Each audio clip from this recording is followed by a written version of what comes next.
देखें जो हमने 12.1 देखी है सीक्वेंस के अंदर, उसके अंदर जो है वो तीन तरह आपके पास टर्म्स अपेयर होती हैं। या ये कि न्यूमरेटर में पावर, न्यूमरेटर और डिनोमिनेटर दोनों की पावर्स क्या है, सेम है। आगे टर्म कोई भी हो सकती है, मैंने जनरल एग्जांपल दी है। यहाँ पे भी पावर न्यूमरेटर की क्या है, हाईएस्ट पावर 3, और यहाँ पे भी हाईएस्ट पावर क्या है, 3। यहाँ पे n³ प्लस n² प्लस 1 कुछ भी होता है, हमने क्या देखना है, हाईएस्ट पावर को दोनों में। जिस केस में ऊपर और नीचे हाईएस्ट पावर सेम हो दोनों में, उनको जब कॉमन लेंगे तो वो हमेशा वो केस आपके पास क्या करेगा, कन्वर्ज करेगा। कब? जब भी न्यूमरेटर और डिनोमिनेटर की पावर सेम होगी, आपने दोनों सेम पावर्स को कॉमन ले लेना। आगे जो जो डिनोमिनेटर में आता रहेगा वैसे n की जगह इन्फिनिटी पुट करेंगे, आपके पास आंसर आ जाएगा। दूसरा केस क्या है, जब न्यूमरेटर की पावर ज्यादा है और डिनोमिनेटर की पावर क्या है, कम। इससे हमें क्या पता चलता है कि न्यूमरेटर का आंसर बड़ा आएगा और डिनोमिनेटर का आंसर क्या आएगा, छोटा आएगा। जो भी हमारे पास सेम पावर्स कैंसिल होती होंगी, हम उसे कैंसिल कर देंगे, n इंटू 1/n³। n की जगह जब इन्फिनिटी पुट करेंगे, 1/इन्फिनिटी क्या हो जाता है, 0। यहाँ पे भी 2/इन्फिनिटी क्या हो जाता है, 0।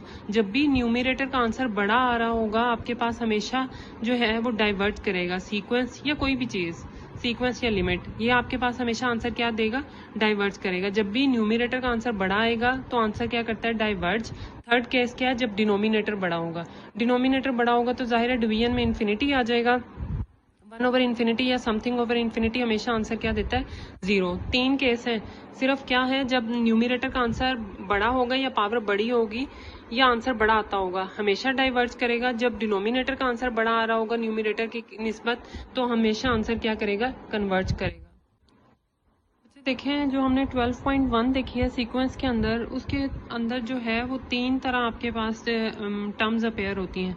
या ये कि न्यूमरेटर में पावर, न्यूमरेटर और डिनोमिनेटर दोनों की पावर्स क्या है, सेम है। आगे टर्म कोई भी हो सकती है, मैंने जनरल एग्जांपल दी है। यहाँ पे भी पावर न्यूमरेटर की क्या है, हाईएस्ट पावर 3, और यहाँ पे भी हाईएस्ट पावर क्या है, 3। यहाँ पे n³ प्लस n² प्लस 1 कुछ भी होता है, हमने क्या देखना है, हाईएस्ट पावर को दोनों में। जिस केस में ऊपर और नीचे हाईएस्ट पावर सेम हो दोनों में, उनको जब कॉमन लेंगे तो वो हमेशा वो केस आपके पास क्या करेगा, कन्वर्ज करेगा। कब? जब भी न्यूमरेटर और डिनोमिनेटर की पावर सेम होगी, आपने दोनों सेम पावर्स को कॉमन ले लेना। आगे जो जो डिनोमिनेटर में आता रहेगा वैसे n की जगह इन्फिनिटी पुट करेंगे, आपके पास आंसर आ जाएगा। दूसरा केस क्या है, जब न्यूमरेटर की पावर ज्यादा है और डिनोमिनेटर की पावर क्या है, कम। इससे हमें क्या पता चलता है कि न्यूमरेटर का आंसर बड़ा आएगा और डिनोमिनेटर का आंसर क्या आएगा, छोटा आएगा। जो भी हमारे पास सेम पावर्स कैंसिल होती होंगी, हम उसे कैंसिल कर देंगे, n इंटू 1/n³। n की जगह जब इन्फिनिटी पुट करेंगे, 1/इन्फिनिटी क्या हो जाता है, 0। यहाँ पे भी 2/इन्फिनिटी क्या हो जाता है, 0। जब भी न्यूमरेटर का आंसर बड़ा आ रहा होगा, आपके पास हमेशा जो है वो डाइवर्ट करेगा। सीक्वेंस या कोई भी चीज, सीक्वेंस या लिमिट, ये आपके पास हमेशा आंसर क्या देगा, डाइवर्ज करेगा। जब भी न्यूमरेटर का आंसर बड़ा आएगा तो आंसर क्या करता है, डाइवर्ज। थर्ड केस क्या है, जब डिनोमिनेटर बड़ा होगा। डिनोमिनेटर बड़ा होगा तो जाहिर है डिवीजन में इन्फिनिटी आ जाएगा। 1/इन्फिनिटी या समथिंग ओवर इन्फिनिटी हमेशा आंसर क्या देता है, 0। तीन केस है सिर्फ, क्या है, जब न्यूमरेटर का आंसर बड़ा होगा या पावर बड़ी होगी या आंसर बड़ा आता होगा, हमेशा डाइवर्ज करेगा। जब डिनोमिनेटर का आंसर बड़ा आ रहा होगा न्यूमरेटर की निस्बत, तो हमेशा आंसर क्या करेगा, कन्वर्ज करेगा। आगे पेज नंबर 74 पे ये कुछ लिमिट्स के थ्योरम दिए हुए हैं। क्या कहते हैं कि अगर दो फंक्शंस ऐड हो रहे हों या दो सीक्वेंस और लिमिट बाहर अप्लाई हो रही हो, तो हम दोनों को अलग अलग अप्लाई कर सकते हैं। ये आप पेज नंबर 71714 पे देख लीजिएगा। इसी तरह कांस्टेंट के बारे में बताया हुआ है या डिवीजन के बारे में बताया हुआ है कि कांस्टेंट अगर मल्टीप्लाई हो रहा हो तो कांस्टेंट बाहर निकल जाता है और लिमिट जो है आगे अप्लाई हो जाती है। आगे हमारे पास क्या है बच्चे, limit n approaches to infinity r की पावर n। क्या कहते हैं कि जब r का आंसर 1 से बड़ा होगा तो ये हमेशा इन्फिनिटी आंसर देगा, और जब 0 और 1 के बीच होगा तो आंसर क्या आएगा, 0 आएगा।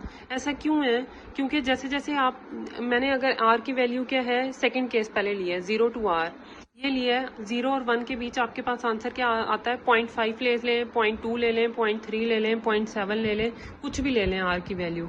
अब यहाँ पे पुट करेंगे तो यहाँ पे n को जैसे जैसे वेरिएशन देंगे, r की वैल्यू 0.5 ली, r की वैल्यू 2, r की वैल्यू 0.5 फिक्स कर लें, n को वेरिएशन देते रहें। n की वैल्यू 2 ली, 10 ली, आंसर किसको अप्रोच करता जा रहा है, 0 को अप्रोच करता जा रहा है। इससे हमें क्या पता चलता है बच्चे, हमें पता है कि जैसे जैसे पॉइंट में वैल्यू होगी, वो जैसे जैसे उसकी पावर बढ़ाएंगे वो आंसर क्या होता रहता है, छोटा होता रहता है। और जैसे ही 1 से बड़ी वैल्यू आती है, यानी 2 या 3, मैंने 3 की एग्जांपल ली है, तो 3 का स्क्वायर आपके पास 9, 3 का पावर 100, वो जैसे जैसे आंसर n की पावर आप बढ़ाते जाएंगे, आंसर क्या होता जाएगा, बड़ा होता जाएगा। जैसे 3 की पावर 100, आपके पास आंसर क्या आ रहा है 5904। As we increase the value of n for r greater than 0 then the limit approach to infinity. हमें इससे क्या बात पता चली है कि जब भी ऐसे हो r की पावर n, अब इस r के ऊपर क्या डिपेंड करता है कि अगर r की वैल्यू 0 से 1 के बीच में हो, यानी पॉइंट्स में वैल्यू हो, तो आंसर क्या आएगा, 0 आएगा। अगर 1 से बड़ी वैल्यू हो, आंसर क्या आएगा आपके पास, इन्फिनिटी। जिस तरह आपने क्या है 2 की पावर इन्फिनिटी हो, आपका आंसर हमेशा क्या आता है, इन्फिनिटी। क्यों? क्योंकि 2 की पावर यहाँ पे n को जब आप वेरिएशन देते हैं 2, 3, 4, आंसर किसको अप्रोच करता है, इन्फिनिटी को। लेकिन अगर यहाँ पे क्या हो 0.2 की पावर n होता, तो आपके पास आंसर क्या आ जाना था, 0। n की जगह 100 पुट करें, 200 पुट करें, आंसर किसको अप्रोच करता जाएगा, 0 को अप्रोच करता जाएगा। समझ आ गई है मेरी बात की? ये आपके पास ये सारी चीजें थ्योरी में लिखी हुई है जो मैं आज आपको करवा रही हूँ। इसका एक दफा एग्जांपल्स को देख लीजिएगा और थ्योरी भी रीड आउट कर लीजिएगा। 5904 as we increase the value of n for r greater than 0 then the limit approach to infinity. हमें इससे क्या बात पता चली है कि जब भी ऐसे हो r की पावर n, अब इस r के ऊपर क्या डिपेंड करता है कि अगर r की वैल्यू 0 से 1 के बीच में हो, यानी पॉइंट्स में वैल्यू हो, तो आंसर क्या आएगा, 0 आएगा। अगर 1 से बड़ी वैल्यू हो, आंसर क्या आएगा आपके पास, इन्फिनिटी। जिस तरह आपने क्या है 2 की पावर इन्फिनिटी हो, आपका आंसर हमेशा क्या आता है, इन्फिनिटी। क्यों? क्योंकि 2 की पावर यहाँ पे n को जब आप वेरिएशन देते हैं 2, 3, 4, आंसर किसको अप्रोच करता है, इन्फिनिटी को। लेकिन अगर यहाँ पे क्या हो 0.2 की पावर n होता, तो आपके पास आंसर क्या आ जाना था, 0। n की जगह 100 पुट करें, 200 पुट करें, आंसर किसको अप्रोच करता जाएगा, 0 को अप्रोच करता जाएगा। समझ आ गई है मेरी बात की? ये आपके पास ये सारी चीजें थ्योरी में लिखी हुई है जो मैं आज आपको करवा रही हूँ। इसका एक दफा एग्जांपल्स को देख लीजिएगा और थ्योरी भी रीड आउट कर लीजिएगा। अच्छा, आगे क्या, sequence an is called increasing. अगर इंक्रीजिंग कैसे होता है, हम क्या कहते हैं नेचुरल नंबर्स इंक्रीजिंग नंबर्स हैं। कैसे कि आपके पास जो है 2 के बाद 3 बड़ा है, 3 के बाद 4 बड़ा है। इसी तरह सीक्वेंस के केस में कि अगर छोटा नंबर n किसको रिप्रेजेंट कर रहा है, फॉर एग्जांपल a2 को या a1 को। a1 अगर छोटा हो a2 से, जैसे 2 जो है वो छोटा है 3 से, तो हम क्या कहेंगे, ये इंक्रीजिंग सीक्वेंस है। अगर इसी ऑपोजिट हो तो वो क्या हो जाएगा, डिक्रीजिंग। इसकी एग्जाम्पल क्या है 3/n+5। आपसे क्या पूछा जा रहा है, बताइए ये सीक्वेंस के इंक्रीजिंग है या डिक्रीजिंग। सीक्वेंस के लिए हमेशा आपने ये कर्ली ब्रैकेट्स को यूज करते हैं। आपने a1 लिया है, a1 के लिए n की वैल्यू 1 पुट करें, 1 पुट की है 3/1+5 6, आंसर क्या आ गया 0.5। किसके लिए, for n is equal to 1। n is equal to 2 put करें, 3/2+5, आंसर क्या आ गया 0.42। तो 0.5 आपके पास बड़ा है या 0.42? 0.42 छोटा है। इससे हमें क्या पता चलता है कि a1 जो है वो बड़ा है किससे, a2 से। क्यों? a1 का आंसर क्या आ रहा है 0.5 और a2 का आंसर क्या आ रहा है 0.42। इसका क्या मतलब है, ये आपके पास क्या हो जाएगा, डिक्रीजिंग सीक्वेंस।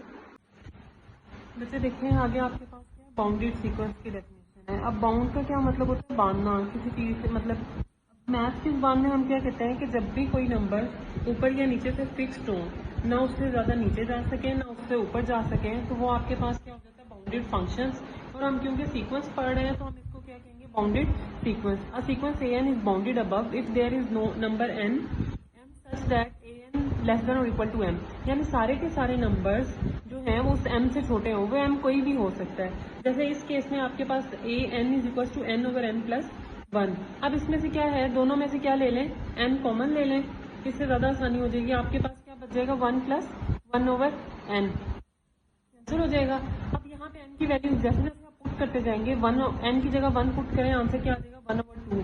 n की जगह 2 पुट करें, आंसर क्या आ जाएगा आपके पास। इन सबको करके देखें, आप क्या देखेंगे कि इसका हमेशा आंसर जो है वो 1 से क्या होता जाएगा, छोटा होता जाएगा। क्यों? क्योंकि n की जगह जब आप यहाँ पे इन्फिनिटी पुट करेंगे, 1/∞ क्या हो जाता है 0, 1/1 आपके पास आंसर क्या दे देगा 1।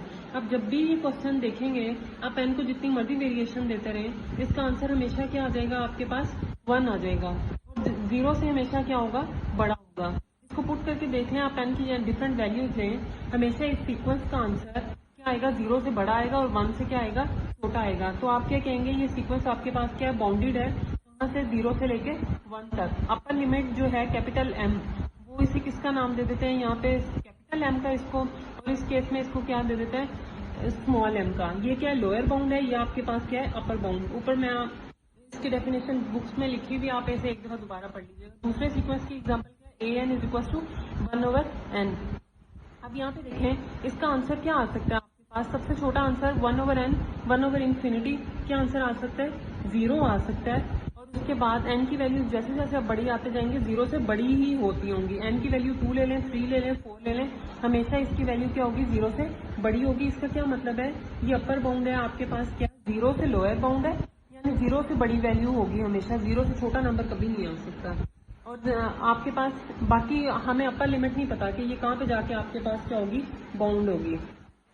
ठीक है, समझ आ गई है। अब उसके बाद क्या है? थ्योरम है आपके पास, monotonic sequence theorem. Every bounded, bounded का क्या मतलब है? लोअर और अपर बाउंड एग्जिस्ट करे। जैसे इस केस में n into n plus one, आपके पास लोअर बाउंड भी एग्जिस्ट कर रही है और अपर बाउंड भी एग्जिस्ट कर रही है। एवरी बाउंडेड मोनोटोनिक, मोनोटोनिक का क्या मतलब है? वो फंक्शन या वो सीक्वेंस जो इंक्रीजिंग हो या डिक्रीजिंग हो। डिक्रीजिंग या इंक्रीजिंग का क्या मतलब है? an less then an plus one. ये जो मैंने अभी पीछे डेफिनेशन, मोनोटोनिक सीक्वेंस, अगर कोई ऐसा सीक्वेंस हो जो बाउंडेड भी हो और मोनोटोनिक भी हो, यानी या तो इंक्रीज हो रहा हो या डिक्रीज हो रहा हो, तो वो हमेशा आपके पास क्या होगा? कन्वर्जेंट होगा। ये 2-3 थ्योरम्स हैं जो आपके पास थ्योरी के अंदर दिए हैं।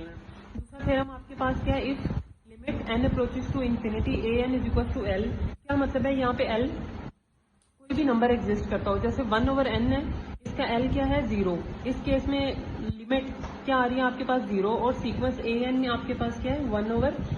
Then the function is continuous at l, then if the function is continuous, अगर फंक्शन जो है इस नंबर पे क्या है?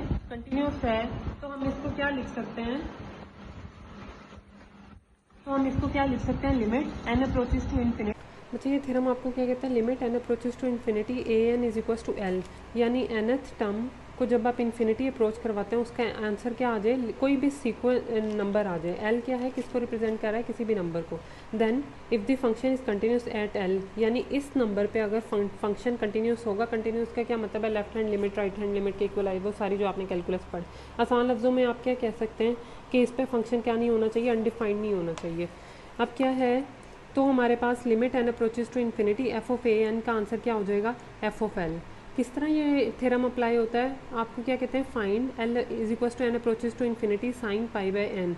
अब ये फंक्शन साइन किसको रिप्रेजेंट कर रहा है? पाई मतलब फंक्शन को रिप्रेजेंट कर रहा है। हम वैसे जनरली क्या करते हैं? खुद ही से लिमिट को इधर डायरेक्ट अप्लाई नहीं कर सकते, लेकिन इस थ्योरम के मुताबिक क्या है? साइन को आप बाहर लिख दें, आगे क्या लिख दें? Limit n approaches to infinity pi by n. n की जगह यहाँ पे इन्फिनिटी पुट करेंगे पाई बाय 0, तो साइन 0 आपके पास क्या है? 0। इसका क्या मतलब है कि अब थ्योरम के मुताबिक क्या है? आप इसको क्या कर सकते हैं? अंदर पुट कर सकते हैं। थ्योरम ने पहले क्या कहा है? पहले आपने चेक करना है कि वो फंक्शन कंटिन्यूस है या नहीं है। वो आपने देखा साइन 0 0 आपके पास क्या होता है? कंटिन्यूस। इसका क्या मतलब है? कब आप लिमिट को अंदर लेके जा सकते हैं? जब फंक्शन उसके ऊपर क्या हो? कंटिन्यूस हो। फॉर एग्जाम्पल अगर आपके पास ये फंक्शन किस तरह होता है? Sine pi n. अब अगर n को आप यहाँ पे पुट करें इन्फिनिटी, तो साइन इन्फिनिटी पे क्या देता है? इन्फिनिटी। आप क्या नहीं कर सकते थे? लिमिट को अंदर नहीं लेके जा सकते थे। सिर्फ इस थ्योरम का रोल क्या है कि आप लिमिट को अंदर लेके जा सकते हैं और फंक्शन जो है उसे बाहर लिख सकते हैं। ये वैसे हम आपके पास हो जाएगा। अब आपके पास क्या है? सीक्वेंस की डेफिनेशन। बाय डेफिनेशन आप इसको किस तरह लिखेंगे? अगर मैथमेटिकली आपसे a sequence a n, sequence को हमेशा किससे? करली ब्रैकेट से has the limit L. Limit L का क्या मतलब है? यहाँ पे 0 आ सकता है, कोई भी कांस्टेंट नंबर 2 3 1, आपने जितने भी एग्जांपल किए हैं उस केस में या तो 1 आ रहा है या 0 आ रहा है, लेकिन कोई और नंबर हो सकता है। And we write limit n approaches to infinity a n is equal to L, और ए एन अप्रोच यानी nth टर्म जो है वो किसको अप्रोच कर रही है? एल को। कब? जब n जो है वो किसको अप्रोच कर रहा है? इन्फिनिटी को। If for every epsilon greater than 0 there is a corresponding integer n such that if n is greater than n a n minus L less than epsilon. बच्चे इस बात का मतलब क्या है कि जब आप किसी सीक्वेंस फाइंड करते हैं जिस तरह 1/n, आपने इसको क्या करते हैं? इसको किसको अप्रोच करता है? 0 को। इसको मॉडुलस लेस देन एप्सिलॉन। ये बात क्या चीज़ शो करती है कि जब ये यहाँ पे आप n की वैल्यू डिफरेंट लेते हैं, जैसे 1/2 1/3, जब आप इसका आंसर फाइंड करते हैं तो शुरू में ये आंसर क्या होता है? बहुत बड़ा होता है, 0.5। इस तरह ये 0.999 0.33, क्या आंसर आता है? 0.33। शुरू में ये आंसर क्या होता है? इस तरह कुछ सीक्वेंस में ये आंसर बहुत बड़ा होता है, अक्सर 1 से ग्रेटर। एक स्पेसिफिक नंबर ऐसा एग्जिस्ट होगा n जिसके बाद ये नंबर का डिफरेंस क्या होता जाएगा? कम होता जाएगा। एप्सिलॉन की वैल्यू एक्चुअली क्या होती है? 0 से हमेशा क्या होनी चाहिए? बड़ी होनी चाहिए, और 1 से क्या होनी चाहिए?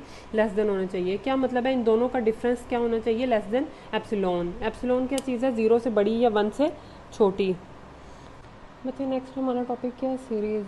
सीरीज़ आपको हमेशा से पता है, सीरीज़ हम क्या कहते हैं, ये आपके पास क्या होता है, सम होता है। अब सम का क्या मतलब है कि जिस तरह आप एग्जांपल ले लें, हमने कितना 1 माइल डिस्टेंस कवर करना है।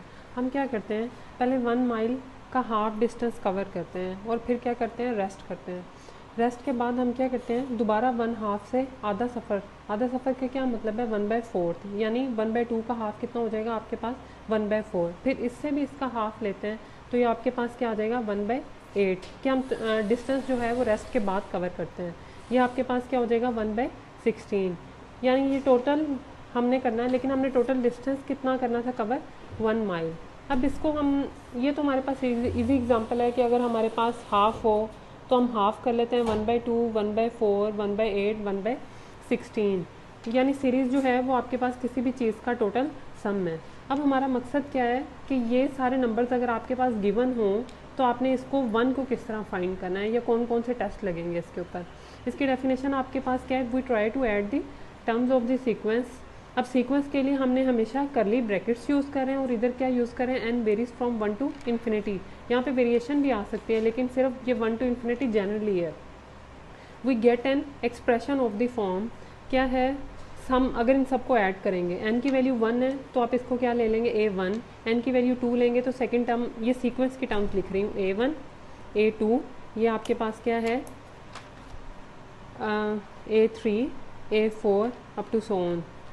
यहाँ पे आपने इन सबको क्या करना है, add a1 plus a2 an। n जो है nth टर्म को शो करिए up to so on, infinity तक जा रही थी टर्म्स, इसलिए ये आपके पास क्या आ गया, इन्फिनिटी तक, which is called infinite series और just a series. It is denoted by, अब जब भी ये समेशन का साइन आएगा, ये हमेशा किस साइन को शो करता है, प्लस के साइन को, कि ये आपके पास टर्म्स ने क्या होना है, ऐड होना है। n की वैल्यू 1, जब समेशन आएगा तो प्लस, आपको ऑटोमेटिकली पता है यहाँ पे क्या आ जाएगा, प्लस a2 प्लस a3, ये समेशन हो जाएगा। लेकिन आगे क्या पूछ रहे हैं, but does it make sense to talk about the sum of the infinitely many terms, कि क्या ऐसा पॉसिबल है कि हम इनफाइनाइट टर्म्स को क्या कर दें, ऐड कर दें। ऐसा पॉसिबल नहीं है। हम इसके लिए क्या करते हैं कि हम कुछ टर्म्स को ले लेते हैं, एन टर्म्स को ले लेते हैं, जिससे हमें क्या पता चल जाए कि उस फंक्शन का बिहेवियर कैसा है या उस सीक्वेंस का क्या है, बिहेवियर कैसा है। अगर फॉर एग्जांपल मैंने सीक्वेंस लिया ए एन, किसके इक्वल लिया है, एन के इक्वल है। एन आपके पास है ये, अब एन को यहाँ पे वेरिएशन दें, सीक्वेंस की फर्स्ट टर्म क्या हो जाएगी, 1 2 3 4 अप टू सो ऑन। अब हमारे पास क्या आ जाएगा, हमने इन सबको ऐड किया इनफाइनाइट टाइम्स, हमें नहीं पता ऐड होने के बाद ये कहाँ पे जा रहा है। अब फर्स्ट टर्म हमारे पास क्या है, a1, तो सम का क्या मतलब है, सम, s1 से सम को रिप्रेजेंट कर लिया, इसकी भी फर्स्ट टर्म आपके पास क्या हो जाएगी, 1। अब second term a1 plus a2 है, तो हमने सेकंड टर्म को s2 से 1 प्लस 2, कैसे कैसे, ये हमने एग्जांपल ली थी कि हम उस चीज़ को ऐड करते जाएंगे पिछली चीज़ को। ये फर्स्ट टर्म आपके पास क्या हो जाएगी, अब 1 प्लस 2 यानी 3 आंसर आ जाएगा। S2 का क्या मतलब है, हमने फर्स्ट 2 सीक्वेंस के टर्म को ऐड कर देना है। S3 का क्या मतलब है, 1 2 3, a1 plus a2 plus a3, इन सबको ऐड करेंगे 6। अब हमने Sn ऐसी जनरल टर्म बनानी है कि जिसके अंदर जब n की वैल्यू पुट करें तो S1 आए, a1 नहीं S1, और n को 2 पुट करें तो आपके पास क्या आए, 2। जिस तरह आपके पास क्या है, S1 की वैल्यू 3, S1 की वैल्यू 1, S2 की वैल्यू 3 और S3 की वैल्यू आपके पास क्या है, 6। हमने इसको जनरलाइज किस तरह किया, n इंटू एन प्लस 1/2। ये अब आपको खुद देखना पड़ेगा हम इसको किस तरह जनरलाइज करते हैं। n की वैल्यू यहाँ पे 1 लें तो यहाँ पे भी 1, 1 प्लस 1 क्या आ जाएगा, 2। इधर से 2 2 कैंसिल होने के बाद S1 क्या आ जाएगा, 1। इसी तरह जब 2 पुट करेंगे, 2 इंटू 2 प्लस 1 6, 6 को 2 पे डिवाइड करेंगे तो S2 3। मैंने इसे जनरलाइज हम क्या लिख सकते हैं, I varies from 1 to n, summation का sign a1 plus a2 plus an। ये Sn क्या शो करता है, nth टर्म को, जिससे हम प्रीवियस सारी टर्म्स निकाल सकते हैं। अब इस Sn को निकालने का हमारे पास क्या फ़ायदा हुआ है कि इस n की मदद को जब हम n को इन्फिनिटी को अप्रोच करवाएंगे, इन्फिनिटी का क्या मतलब है, n से आगे टर्म्स जा रही हैं, तो इससे हमें सीक्वेंस का क्या पता चल जाएगा, बिहेवियर पता चल जाएगा। और ये किसका सीक्वेंस का बिहेवियर है, ये सम का, यानी पार्शियल सम का हम इसे नाम करते हैं। पार्शियल का क्या मतलब है, थोड़ा थोड़ा, यानी S1 S2 हम उससे पार्शियल ही निकालते हैं। Sn जो है वो ये पिछले सारे Sn के nth टर्म है, इससे हम S1 भी निकाल सकते हैं, S2 भी। ये हमारे पास क्या है, सीक्वेंस किसका, पार्शियल सम्स का। The partial sum form a new sequence जिससे सीक्वेंस की बात आई है तो इसका क्या मतलब है, आपने इसे करली ब्रैकेट से लगा दिया। ये nth टर्म है बच्चे, जब भी nth टर्म लिखेंगे तब आपने करली ब्रैकेट्स नहीं लगानी। जब आप सीक्वेंस की बात करेंगे तो आपने क्या करना है, करली ब्रैकेट्स विच मे और may not have a limit. अब अगर ये वाली चीज़ वो लिमिट वाली बात आ गई कि अगर किसी स्पेसिफिक नंबर को पुट एन को अप्रोच करवाए इन्फिनिटी को, किसी कोई स्पेसिफिक आंसर आ जाए या कोई कांस्टेंट आंसर आ जाए, तो आप क्या कहेंगे, ये सीक्वेंस आपके पास क्या करता है, कन्वर्ज करता है। अगर ये क्या दे, इन्फिनिटी आंसर दे या ऑसिलेट करे -1 to +1, या कोई भी -2 से +2 हो जाए, या ऑसिलेशन आए प्लस और नेगेटिव, तो आप क्या कहेंगे, ये डाइवर्ज करेगा। Let the sum of infinite series summation a n, हम इसको डेफिनेशन के मुताबिक क्या लिखते हैं, limit n approaches to infinity s n. क्या शो करता है, जैसे आप एन को इन्फिनिटी को अप्रोच करवा रहे हैं, सीक्वेंस या nth टर्म अगर किसी भी स्पेसिफिक कांस्टेंट को अप्रोच कर रही है तो इसका क्या मतलब है, ये आपके पास कन्वर्ज कर रहा है। कन्वर्ज करने का क्या मतलब है, लिमिट एग्जिस्ट कर रही है। इसको बाय डेफिनेशन मैथ्स में हम किस तरह लिखते हैं, given a series summation n varies from 1 to infinity a n. अब ये 1 to इन्फिनिटी क्या है, सीरीज़ है, ये आपके पास समेशन की फॉर्म है, a1 + a2 + an। अब इससे हमारा मकसद क्या, हमने पार्शियल सम निकालना है। पार्शियल सम क्या होता है, हमारे पास nth टर्म के लिए हमने उसे nth टर्म तक के लिए क्या फाइंड करना है, कोई सीक्वेंस फाइंड करना है या कोई nth टर्म फाइंड करनी है जिससे हम s1 s2 और s3 निकालना है। इफ़ द सीक्वेंस sn, अब ये कौन सा पार्शियल सम का नया सीक्वेंस बन गया, is convergent and limit n approaches to infinity sn जो है वो एग्जिस्ट कर जाए as a real number, then the series summation n varies a as is called the convergent and is। आप इसको डेफिनेशन को बेशक बुक में देख लीजिएगा। इसी तरह अगर वो कन्वर्ज नहीं करती तो वो आपके पास क्या हो जाएगी, डाइवर्जेंट। सबसे पहले हमने कौन से सीक्वेंस देखे थे, अरिथमेटिक सीक्वेंस और ज्योमेट्रिक सीक्वेंस। इसी तरह हम सीक्वेंस को किस में कन्वर्ट कर देंगे, सीरीज़ में। हमने ज्योमेट्रिक सीक्वेंस में क्या देखा था कि जो n+1 टर्म है वो किसका प्रोडक्ट होती है, यानी उनके दरमियान जो कांस्टेंट रेशो है वो क्या होता है, r, जिसे आप फाइंड कैसे करते थे, नेक्स्ट टर्म को प्रीवियस टर्म से डिवाइड करके आर आ जाता है। ये नेक्स्ट टर्म, डिवीजन में क्या है, previous term r, next term as it is, ये आर ए एन इधर लिखा जा सकता है। ए एन A2 का क्या मतलब है, एन की वैल्यू 1 लूँ तो यहाँ पे 2 RA1, A3 क्या हो जाएगा, RA2, यहाँ पे A2 की वैल्यू पुट कर दें, क्या हो जाएगा, RA1, यानी R² A1। AN जनरली अगर देखा जाए, यहाँ पे अगर 3 था तो यहाँ पे क्या आया 2, तो AN की जगह आप क्या लिखेंगे, r की पावर n-1, यानी n से 1 कम हो जाएगा और यहाँ पे क्या आ जाएगा, A1। इसी को अगर आप फॉलो करते रहें, A4 A5 A6, तो nth टर्म आपके पास क्या बन जाएगी, A1। यानी ज्योमेट्रिक सीरीज़ में nth टर्म आपके पास किस तरह आ जाती है, AN = A1 r की पावर n-1। अब हमने क्या करना है, सम, पार्शियल सम फाइंड करना है। तो series can be written as A + AR। क्यों, फर्स्ट टर्म आपके पास क्या है, A, सेकेंड टर्म क्या आ जाएगी, AR, यानी इनको A1 की बजाय उन्होंने किसका नाम दे दिया, सिंपल A का नाम दे दिया। और दूसरा थर्ड टर्म आपके पास क्या आ गई, A² R AR³ up to so on AN_r-1। ये हमने n के लिए लिखा है, n varies from 1 to infinity AN। अब S1 आपके पास क्या है, A1, यानी फर्स्ट टर्म, उसे किसका नाम दे दिया, A का, यानी कोई भी हमने सीरीज़ लिखी हुई है जो कहाँ तक जा रही है, इन्फिनिटी तक। हमने क्या करना है, n पार्शियल सम फाइंड करना है। S1 क्या आ जाएगा, A1, या हम इसे A कह दिया। S2 क्या हो जाएगा, A1 + A2, A की वैल्यू ये प्लस AR। अब हमने इसे किस तरह, we can find the sum of the geometric series, वो किसके इक्वल आती है, SN = A 1 - r की पावर n/1 - r। बच्चे बुक में इसको डायरेक्ट क्या लिख दिया, A/1 - r। क्यों, क्या कहते हैं, ये कन्वर्ट कब करेगा, जब r की वैल्यू क्या होगी, <1 या और मॉड <1 हो। मॉड का क्या मतलब है, मॉडुलस खत्म करें तो -1 और +1 दोनों, यानी r की वैल्यू जब भी -1 और 1 के बीच आएगी, यानी पॉइंट्स में आंसर आएगा, तो उसकी इन्फिनिटी पावर लेंगे तो वो 0 की तरफ अप्रोच करता है, तो हम इसको निगलेक्ट कर सकते हैं, यानी इसका आंसर 0 आ जाएगा। और 1 - 0 आंसर 1 आना है, तो ऊपर सिंपल A आ जाएगा और डिवीजन में क्या आ जाएगा, 1 - r। अब ये ज्योमेट्रिक सीरीज़ का आंसर डायरेक्ट, अगर आपको कोई ज्योमेट्रिक सीरीज़ कहा जाए और क्या कहा है, n पार्शियल सम फाइंड करें, तो उसके लिए आप डायरेक्ट कौन सी वैल्यू पुट कर देंगे, ये SN = 1 - r।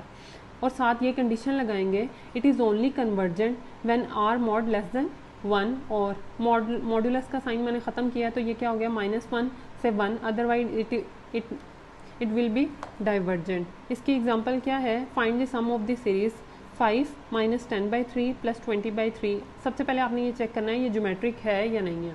फर्स्ट टर्म को आपने किसका, ये A है, A के साथ क्या आना चाहिए, R। क्योंकि फर्स्ट टर्म आपके पास क्या थी, यहाँ पे मैंने बताया a प्लस ए आर, यानी a किसके साथ मल्टीप्लाई हो रहा है, r के साथ। अगर फर्स्ट टर्म 5 है तो सेकंड टर्म क्या है 10/3, इसमें से 5 कॉमन ले तो क्या आंसर आ जाएगा -2/3। आगे आपके पास r square, A R square, a को निकालें, r स्क्वायर नेगेटिव क्वांटिटी क्या हो जाएगी प्लस, ठीक है, स्क्वायर लेने की वजह से। इसका क्या मतलब है, a की वैल्यू 5 आ गई क्योंकि फर्स्ट टर्म 5 थी, r की वैल्यू क्या है 2/3। इसे डिवाइड करके देख लें कैलकुलेटर से, ये हमेशा आंसर इसका क्या आएगा 1 से छोटा, तो डायरेक्ट एस एन की जगह यानी ज्योमेट्रिक का सम आपके पास किसके इक्वल होता है, S N is equal to a over 1 minus R. A की वैल्यू 5 और नीचे 1 माइनस आर की वैल्यू -2/3, ए ये माइनस माइनस प्लस, आंसर क्या आ गया आपके पास 3। ये सीरीज कन्वर्ट कर रही है, क्यों, क्योंकि r की वैल्यू आपके पास क्या है 2/3 जो कि लेस देन क्या है 1 से। बच्चे नेक्स्ट आपसे क्या पूछा है, is the series summation n varies from 1 to infinity 2 की power 2n 3 1 minus n converges. अब सबसे पहले तो इसने आपने इसे ज्योमेट्रिक सीरीज़ की फॉर्म में बनाना है। ज्योमेट्रिक सीरीज़ क्या कहती है कि आपके पास कांस्टेंट होना चाहिए, कांस्टेंट के ऊपर कोई पावर नहीं है, और r की पावर क्या है n-1। लेकिन यहाँ पे कांस्टेंट तो है, कांस्टेंट की पावर क्या है आपके पास n है, यहाँ पे कांस्टेंट है और यहाँ पे पावर क्या है n-, वहाँ पे n-1 है और यहाँ पे क्या है 1 - n। अब इस कांस्टेंट को हम किस तरह एक्सपेंड कर सकते हैं, 2 का स्क्वायर, इसको किस तरह एक्सपेंड करेंगे आप, 2 का स्क्वायर को अलग कर दिया और उसकी पावर क्या कर दिया n अलग कर दिया, और 3 की पावर 1 - n। 2 का स्क्वायर 4n, अब 4 को अलग किया जा सकता है और इसको क्या कर सकते हैं n-1, क्योंकि दोनों आपस में मल्टीप्लाई हो रहे हैं, बेसिस सेम है, पावर z हो के दोबारा आपके पास क्या बन जाएगा n। अब इसे n-1 है, ये 1 - n है, इसमें से माइनस कॉमन ले लें तो ये आपके पास क्या बन जाएगा 3 - 1 और उसकी पावर n-1। क्या रूल होता है कि जब भी कोई चीज़ ऊपर नेगेटिव हो तो डिनोमिनेटर में जाके क्या हो जाएगी पॉजिटिव, अगर ऊपर पॉजिटिव है तो डिवीजन में आके क्या हो जाएगी नेगेटिव। 3 की पावर -1 को हम क्या लिख सकते हैं 1/3 और उसकी पावर क्या आ जाएगा n-1। यही चीज़ यहाँ पे लिख दिया 4/3 n-1। अब ये कौन सी फॉर्म बन गई है, a r की पावर n-1, a 4 है, r की वैल्यू 4/3, 4 को डिवाइड करें 3 से आंसर 1 पॉइंट समथिंग आएगा, यानी बड़ा होएगा 1 से आएगा। तो आप इसको क्या कहेंगे, ये आपके पास सीरीज़ जो है वो क्या कर रही है, डाइवर्ज कर रही है। ज्योमेट्रिक सीरीज़ के आपने एग्जांपल्स देख ली। इसके बाद हम क्या पढ़ेंगे, अरिथमेटिक सीरीज़। अरिथमेटिक सीरीज़ आपके पास क्या है कि सम जो डिफरेंस है वो उसके इक्वल होना चाहिए। जनरली हम उसे किस तरह लिखते हैं, an+1 किसके इक्वल होती है, d + an। सीरीज़ क्या दी हुई है, इन सबको ऐड करके, सीरीज़ का वर्ड जब भी आएगा एडिशन आ जाएगा। nth टर्म हम सीक्वेंस में कैसे फाइंड करते हैं, an = a1 + n-1 of d। लेकिन इसका सम कैसे फाइंड करेंगे अरिथमेटिक सीरीज़ का, Sn = n a1 + an/2, यानी nth टर्म जो कि हम यहाँ से कैलकुलेट कर सकते हैं a1 + 2 डिवीजन में। इसके एग्जांपल देख लीजिएगा, ना भी करें तो ठीक है, बस आपको पता होना चाहिए, आपकी बुक में सिर्फ ज्योमेट्रिक सीरीज़ को डिस्कस किया होगा। आगे क्या है, थ्योरम।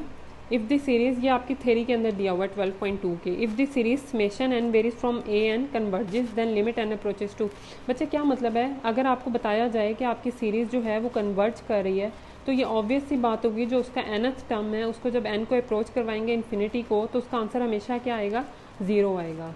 ये करके देख लीजिएगा, किसी भी सीक्वेंस अगर वो कन्वर्ज कर रही है उसके nth टर्म को आप n को इन्फिनिटी को अप्रोच करवाएंगे तो उसका आंसर क्या आना चाहिए 0 आना चाहिए।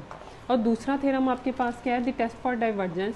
If limit n approaches to infinity an does not exist और if an not equal to 0। क्या कहते हैं कि आप nth टर्म ले लें, अगर उसको n को अप्रोच करवाएं इन्फिनिटी को, अगर दो आंसर हों, या तो वो 0 ना हो और दूसरा क्या है या उसका आंसर इन्फिनिटी आ जाए, तो आप क्या कहेंगे वो सीरीज़ क्या